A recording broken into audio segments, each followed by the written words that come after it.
নমস্কাৰ, মই ৰঞ্জন চৌধুৰী।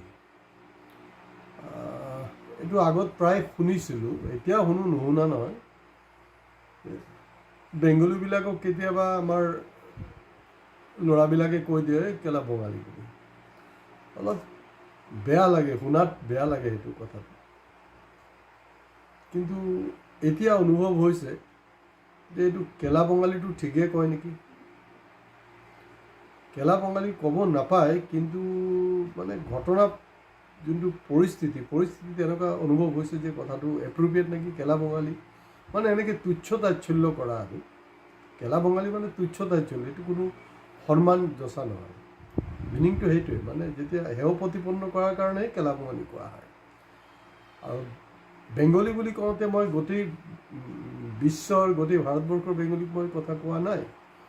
মই ক'ব খুজিছোঁ অসমৰ বেংগলী। অসমৰ বেংগলী বুলি কওঁতে বিশেষকৈ ব্ৰহ্মপুত্ৰ ভেলীৰ যি বেংগলী মানুহ আছে, মই বৰাক ভেলীৰ কোৱা নাই। তো বৰাক ভেলীতো গ'লে আৰু এইবিলাক কৈ লাভ নাই।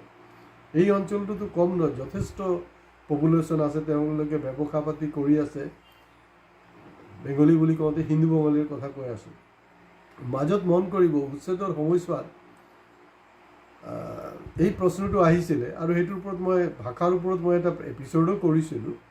যে তাত আছিলে আপোনাৰ যিবিলাক মুছলমান মানুহে কৈছিলে যেতিয়া উচ্ছেদৰ পিছত, যেন আমি এতিয়াৰ পৰা নিজৰ আইডেণ্টিটি অসমীয়া বুলি নিলিখোঁ, বা বাঙালী বুলি লিখিম। আৰু বাঙালী যেতিয়া লিখিম তেতিয়া অসমীয়া জাতিটো মাইনৰিটি হৈ যাব।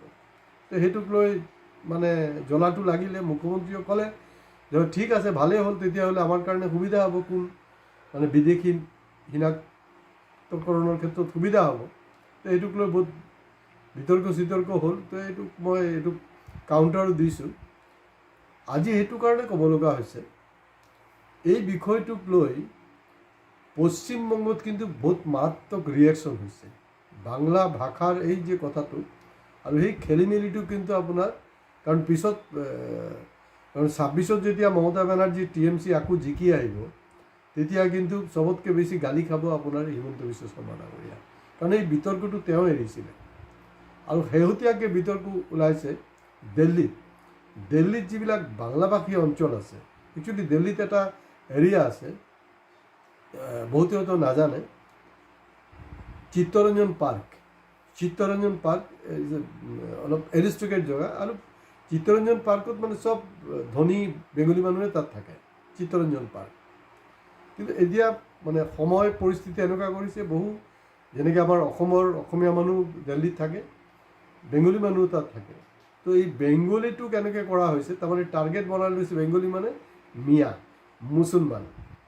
তো সেইটোক লৈ মাজত এটা দিল্লীত বিতৰ্ক সৃষ্টি হৈছিলে। এটা চৰকাৰৰ এটা অফিচিয়েল লেটাৰ সেইটোক লৈ লৈ বিতৰ্কটো সৃষ্টি হৈছিলে।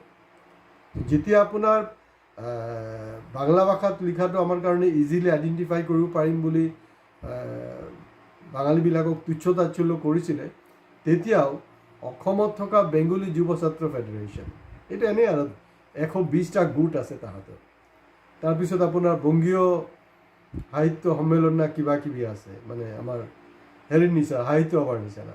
আকৌ এতিয়া শিলাদিত্যদেৱে নতুন এটা কোম্পানী খুলিছে চৰকাৰৰ পৃষ্ঠপোষকতাত, কিবা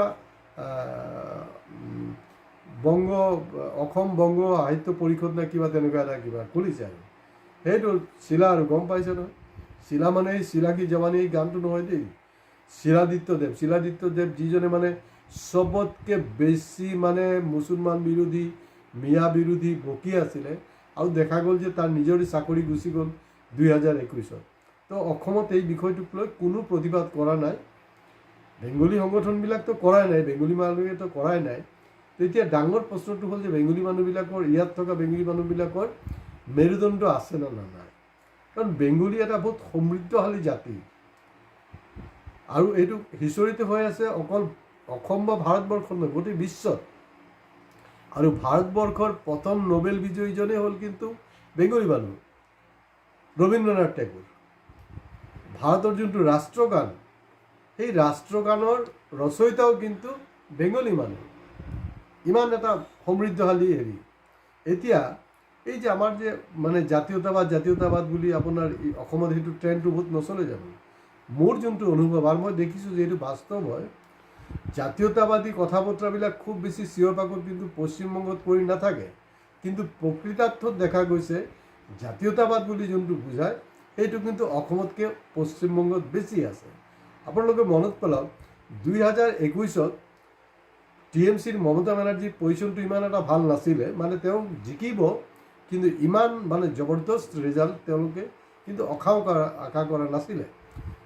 তাত নৰেন্দ্ৰ মোদী আহি এটা কথা কৈছিলে যে না দিদি অ' দিদি এনেকৈ ইটিকিং কৰিছিলে, বৰ বেয়াকৈ আহে জানেতো তেওঁ অশ্লীল মানে হেৰি কৰে, যিজনে নিজৰ মাইকীকে ইজ্জত নিদিয়ে সি আৰু আনৰ হেৰি কি কৰিব, খুব বেয়াকৈ কৰিছিলে।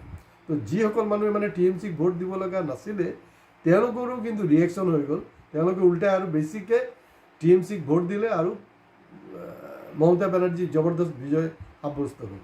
সেইটো 2021-ত ব্লাণ্ডাৰটো কৰিছিলে কিন্তু আপোনাৰ নৰেন্দ্ৰ মোদী। এতিয়া নৰেন্দ্ৰ মোদী যিমানে ব্লাণ্ডাৰ কৰক, নৰেন্দ্ৰ মোদীতো আৰু কোনো চুবলৈ নাই, কিন্তু মানে আমাৰ মুখ্যমন্ত্ৰীৰ কিন্তু পজিশ্যনটো বেয়া হ'ব। কাৰণ ফাৰ্ষ্ট এই ডিবেটটো কিন্তু আপোনাৰ উচ্ছেদৰ বাহানাত এই বাঙালী এই কথা বতৰাবিলাক কিন্তু তেওঁ ওলাইছিলে। আৰু অসমত থকা যিবিলাক সৰহভাগ হিন্দু বঙালী, প্ৰব্লেমটো কি হৈছে জানো না, মোৰটো কেলে কাম নকৰে। যোৱা 11 বছৰটো বঙালী নহয়, অসমীয়া বঙালী বিহাৰী চবৰটো আপোনাৰ গোবৰ ভৰা হৈছে যোৱা 11 বছৰ। আৰু তাতকৈ ডাঙৰ কথাটো হ'ল যে আমি সৰুৰ পৰা শুনিছিলোঁ এই পুঠি মাছ খোৱা বঙালী এনেকৈ কৈছিলে। তাৰমানে পুঠি মাছ খালে তাৰমানে ব্ৰেইনটো নাকি শ্বাৰ্প হয়, সেইটো কাৰণে ইটিকিং কৰিছিলে পুঠি মাছ খোৱা বঙালী। এতিয়া কিন্তু বেংগলী মানুহে পুঠি মাছ নাখায় দেই, তেওঁলোকে আপোনাৰ অন্ধ চালানী মাছ খাই থাকে, সেইটো কাৰণে দিবা কাম নকৰা হৈছে। আমি দেখিছোঁ যে গৌৰৱ গগৈ অসমত একমাত্ৰ নেতা, ইভেন বাকী যিবিলাক দল আছে, এতিয়া অজপ যে আছে, অজপৰতো বেংগলীৰ ভোট লাগে, এনেকুৱা এটা অৱস্থা। এই যে অজপৰো লাগে, লুইনৰ পাৰ্টিৰো লাগে, AGPৰো লাগে, বামপন্থীবিলাকৰো লাগে, চবৰ লাগে, কিন্তু কোনো এটা দল কিন্তু সেইটোক লৈ প্ৰতিবাদ কৰা নাই। প্ৰথমবাৰৰ পৰা দেখা গৈছে যে গৌৰৱ গগৈ এই বিষয়টোক লৈ কিন্তু মাত মাতিছে।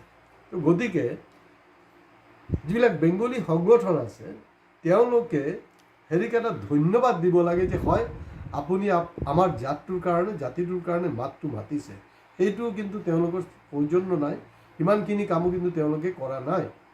আৰু এটা কথা মই বাৰে প্ৰতি মই ক'ব বিচাৰি আছোঁ যে BJPৰ ৰাজত্ব না হিন্দু না মুছলমান কোনো কিন্তু ছেফ নহয়, কোনো সুৰক্ষিত নহয়। কিন্তু আপুনি যিমানে চালি জাৰি চাওক কোনো সুৰক্ষিত নহয়। আৰু বিশেষকৈ যিবিলাক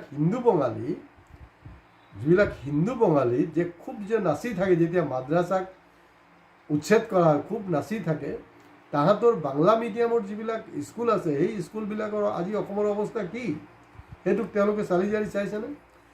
মই আগৰ কথালৈ নাযাওঁ, 2001-ৰ পৰা 2016 তৰুণ গগৈৰ ৰাজত্বৰ সময়ছোৱাত অসমত তেনেকৈ বাঙালীৰ ওপৰত কোনো ধৰণৰ অত্যাচাৰ হোৱা নাই বুলি ক'ব পাৰে, বা বাঙালীক নিহত কৰা হোৱা নাই, কোনো আক্ৰমণ হোৱা নাই।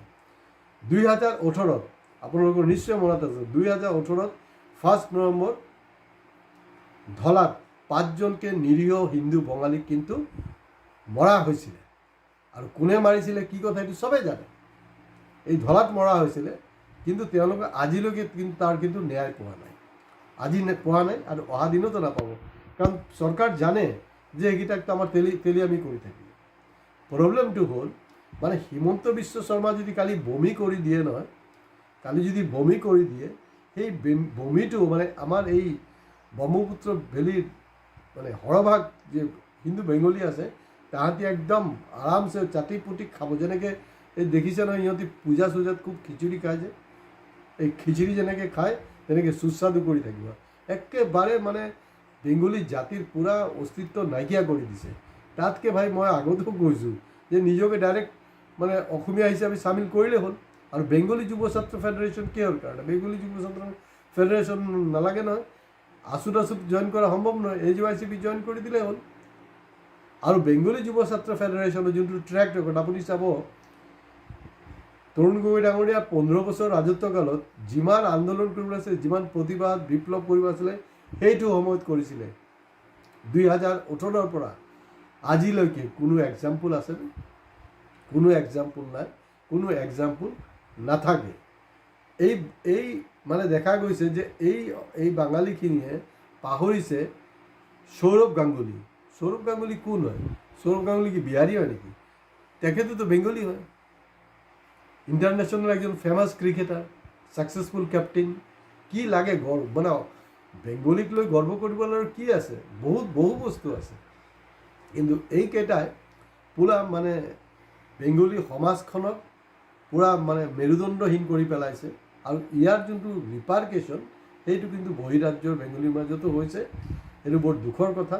এতিয়া সময় আছে, এই বংগ সাহিত্য সন্মিলনেই হওক, এই শিলাদিত্যৰ কিবা কোম্পানী খুলিছে তাহাঁতেই হওক, এইটোতো অৱশ্যে নুখুলে, এইটোতো চৰকাৰী পৃষ্ঠপোষকতাত চলি আছে।